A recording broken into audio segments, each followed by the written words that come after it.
చల ఆవాన్ చేసుకుంటా ఈయన డబ్బు తీసుకుంటున్నాడు. అంటే ఇంత గుర్త మాట్లాడాలంటేనే గుండును కలిసండి అంటున్నాడు. గుండు ఎవరు? ప్రైవేట్ వ్యక్తి, దాంట్లో పనిచేసే గుండు వ్యక్తి. ఈయనని ఒక మినేటర్గా పెట్టుకొని గుండుని చలామాని చేసుకుంటున్నాడు ఒక ఈవో గోపాలు. పామిడి గ్రామ పంచాయతీ ఈవో. ఇది పామిడికి చరిత్రలో లేదు. ఇట్లా ఈవోని వేయించుకొని రాముడి గ్రామ పంచాయతీలో మేము ఎన్నో పాపాలు చేసినాం. అంటే పాపాలంటే ఇట్లా ఈవోని ఏనాడు కానీ మేము చూడలేదు.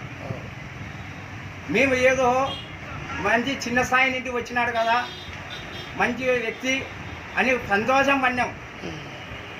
లేనివన్నీ కట్టలన్నీ పీకేసి ఎక్కడ డబ్బు వసూలు చేస్తే ఆ కట్టలు పీకేకోకుండా ఇది చేసుకుంటున్నాడు. ఇది ఎమ్మెల్యేకి చెడ్డ పేరు వస్తుంది, పార్టీకి చెడ్డ పేరు వస్తుంది, ఎమ్మెల్యేకి చెడ్డ పేరు వస్తుంది. ఈ ఈవోతో నుంచి మీరు డిపిఓ గారు గుర్తించుకొని ఈయనని ఎక్కడైనా కానీ ట్రాన్స్ఫర్ అయ్యవచ్చు, ఈ ఊరి నుండి ఎక్కడైనా తొలగించాలా అని దయచేసి కోరుతున్నాం. కాకపోతే ఈయన గతంలో ఎంతో మంది యువలు సార్ వచ్చినారు, కానీ మంచి వాళ్ళు వచ్చినారు.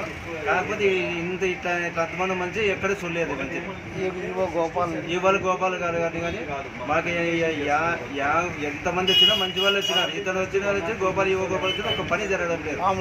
మామిడి ఆఫీసులో ఒక పని జరగడం లేదు. రోడ్లు వేసినా కానీ ఏమి ఇచ్చినా కలెక్టర్ ఆఫీస్లో వస్తాయని చెప్తాడు. మళ్ళీ రోడ్డు ఎన్ని తూర్లు అర్జీలు ఇచ్చినా కానీ చేయకుండా ఆయన ఆదాయం కోసమే చేస్తున్నాడు, కానీ యువతల గురించి చేయడం లేదు. ఈయన తీసేసి వేరే కొత్తలో ఎవరైనా వెళ్తుందిగా ప్రార్థిస్తాను.